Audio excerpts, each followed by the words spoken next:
Welcome to the Get Published podcast, sponsored by Brodie Consulting Group. To get more information about our coaching, publishing, executive ghostwriting, and podcast production services, go to getpublishedpodcast.com. Hello, I am Paul Brodie, and thank you for joining us for another episode of the Get Published podcast, where we help authors get published with a proven system that works. Today, we're being joined by Runa Magnus, author of The Story of Boxes, The Good, the Bad, and the Ugly. Runa, welcome to the show. Oh, thank you so much, Paul. I'm so excited to be with you today. And you are actually our first guest from Iceland. So out of 277 episodes, you are our first Iceland call. So we're very happy to have you. Woohoo! All right. I'm thrilled. Excellent. So let's go ahead and get started. Question number one. What is the one piece of advice that you would give to a first-time author who is currently writing their book? I would give them actually the advice to find something in the book that they are writing. Find something that is so important for them to say, something about the content that they're sharing, something about that the story or whatever it is that they're writing about, but finding why it is important for them to share that and be really clear on that, because that's going to keep them going. That's going to make them think, when they are down the line thinking, oh my God, I can't do this anymore. Oh, it's too hard, or I've lost interest, or whatever. So be really clear on what is the change that you want to make in your world by publishing this book, by getting it out, and stick to that. And what do you feel is the hardest part about getting published? There are so many things that can come up. The hardest thing that when I co-wrote the book, The Story of Boxes, The Good, the Bad, and the Ugly, and my co-author Nicholas Haynes, going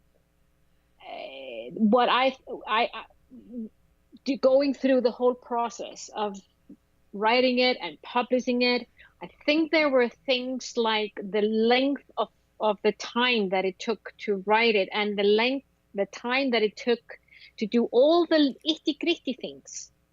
That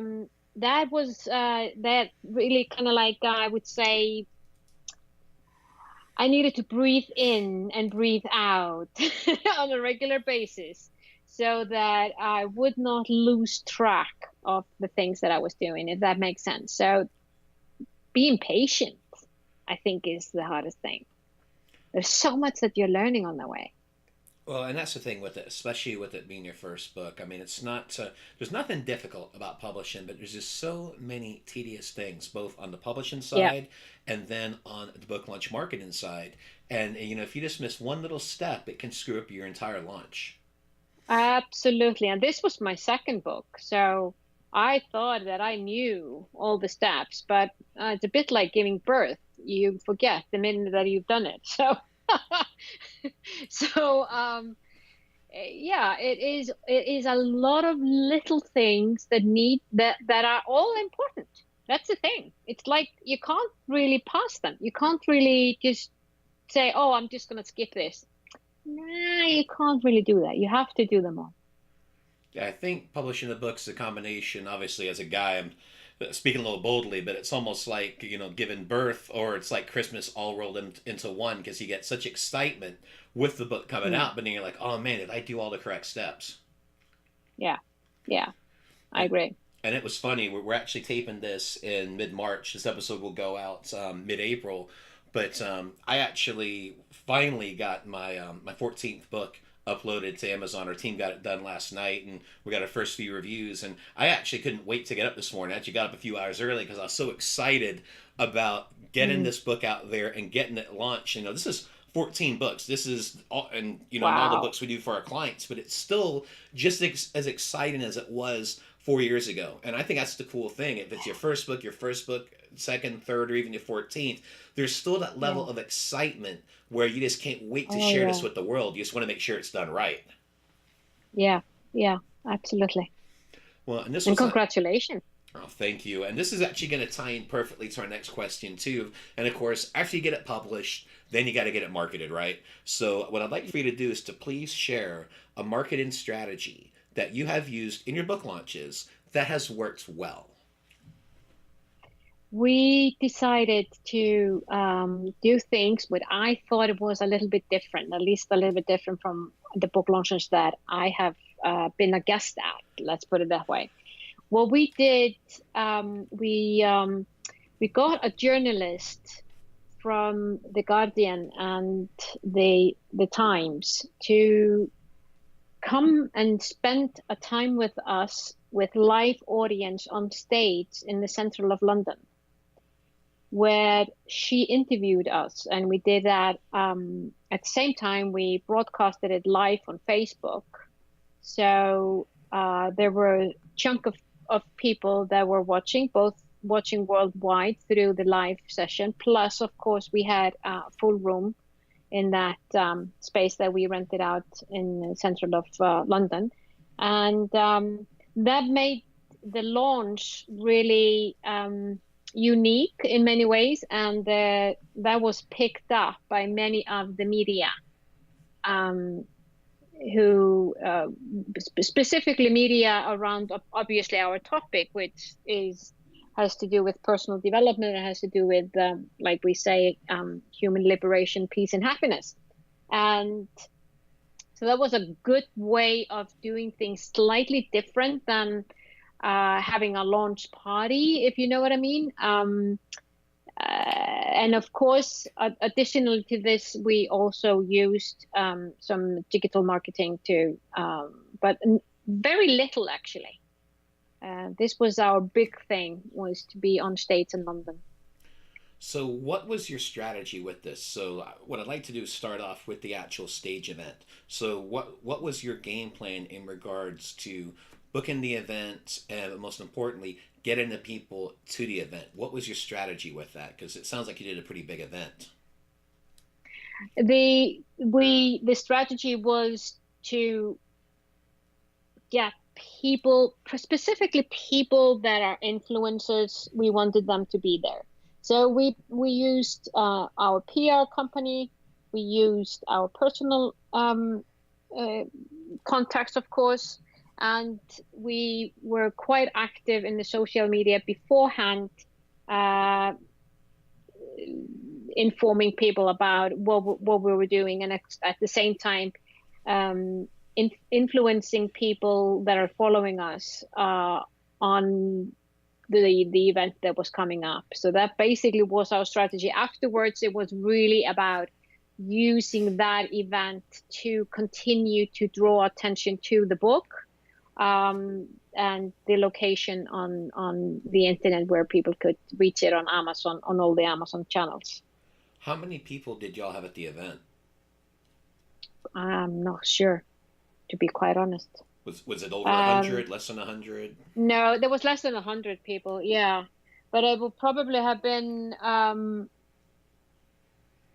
think that just that if we take the views of the Facebook Live event, we're probably somewhere between 500-600 in total. Got it. So probably around 70 to 80 that were there live, and most likely like another 500 or so that were live. Yeah. And most of these people were influencers. Is that correct? And yeah, specifically the ones that were live, with us in that room. Yeah.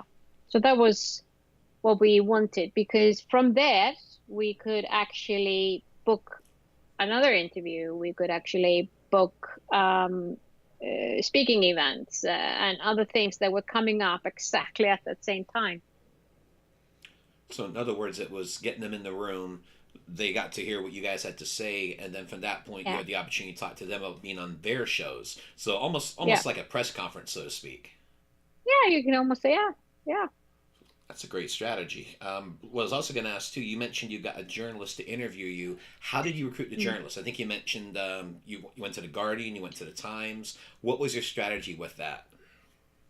We basically the journalist who came and interviewed us is a contributor for both the Guardian and the Times, and some other magazines as well, or magazines. I mean, you know, she basically is writing for several media, publishing medias. But we got that through. Let me see. I think if I remember it correctly, it was a contact that came through. I had been interviewed, or I earlier on, I've been asked by the Times to give my comments on a certain topic that was going on at the moment at that time, and she was the journalist for that. So it's basically, yeah, in our network. I guess I can say that. Excellent. That is such a great strategy, because I think one of the best strategies you can use at live events isn't necessarily, I mean, you can go in there, you can talk, you can give a presentation, but I think sometimes it's better if you have someone interviewing you, and especially if it's multiple people, it's like a panel. And it's just much more an organic way to have just a really good conversation, but more importantly, to get your message out. Yeah, and it was, you know, we both had, she obviously was asking us questions, but then audience also had the opportunity to ask us questions. So that it became a little bit of more of, like you're mentioning, yeah, it became more like a conversation and dialogue around the topic. And in regards to the influencers that you recruited, were these people were already part of your platform, or did you reach out to them and go, "Hey, I've got this event coming up. We'd love to have you come out"? What was your process with that? That was both. It was both people that we already had in our pipeline, and also our PR company helped us out with others. Excellent. Was this your PR company, or was this one that you outsourced to get help? The one that we are outsourced. Cool. And then one more question I'd like to ask: what was your strategy when you selected a PR company? Because we've touched on this on previous episodes of the show, but I'd love to get your input with that. Well, we've been using the same PR company for quite some time, who has been working with us not only on the book launch, but also on the product that is linked to the book launch, which is called the No More Boxes Breakfast Clubs, where we are getting influencers in different countries worldwide coming together to have really deep conversations around the consequences of this human behavior of placing ourselves and other into invisible boxes.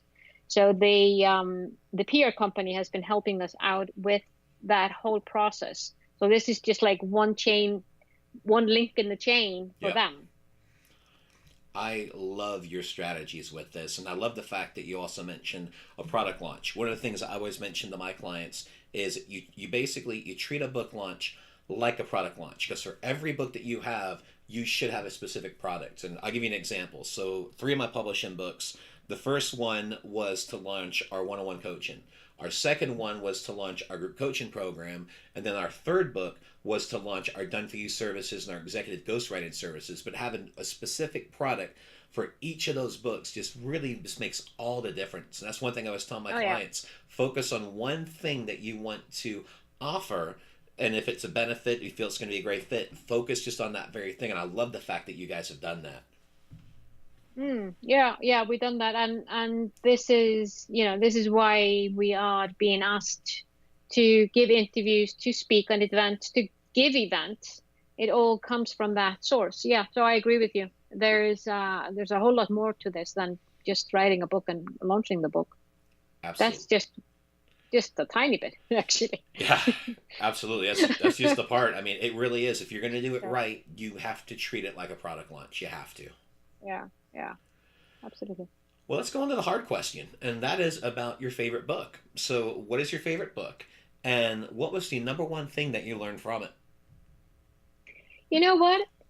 I have so many favorite books that it normally is just the book that I'm reading at the time, and I probably have around 3 books on average that I'm reading at the same time, and I would say that I'm reading about 3 to 4 books a month. So at the moment, I am reading a book that I think is absolutely fascinating, and I don't think it's an old one, actually. I think it's newly published. It's called The Gendered Brain. And It is a book that is about neuroscience research around this myth about women's brain being different than men's brain. And I think it's absolutely fascinating because he's debunking so many of the myths that have been about the gender differences. So I'm really intrigued by that book. And for a final... The author is... Sorry? Oh, sorry, go ahead. Yeah, I was just gonna find the name of the author, because she is Gina, I think it is her name. Yeah, Gina Rippon. I recommend that one for sure. Excellent. And for a final question, what is your favorite quote and why? My favorite quote, and that has to do with my profession, as I've been working in the personal branding field for over a decade. And my favorite quote comes from Maya Angelou, who so memorably said, "People will forget what you said or what you did, but they will never forget how you made them feel." And it is the feeling that each and every one of us leaves behind in other people's minds that is our reputation and is what they are going to reach out to us again. It's that feeling that we gave them at that one point in their lives.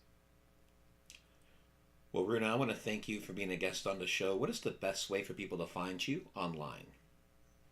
The best way is to go to my website, runamagnus.com.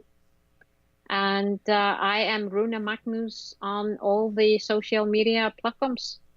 That's my handle on Twitter, on Instagram, Runa Magnus Official, if you go to Facebook. And yeah, I invite people to come and have a conversation, specifically if they're interested into breaking out of their boxes. I specifically want to reach out to those people. Well, Runa, thank you once again for being on the show, and I wish you all the best in your author journey ahead. Thank you. Thanks again for joining us today. To learn more about how you can be featured in our brand new Get Published business book, go to getpublishedpodcast.com.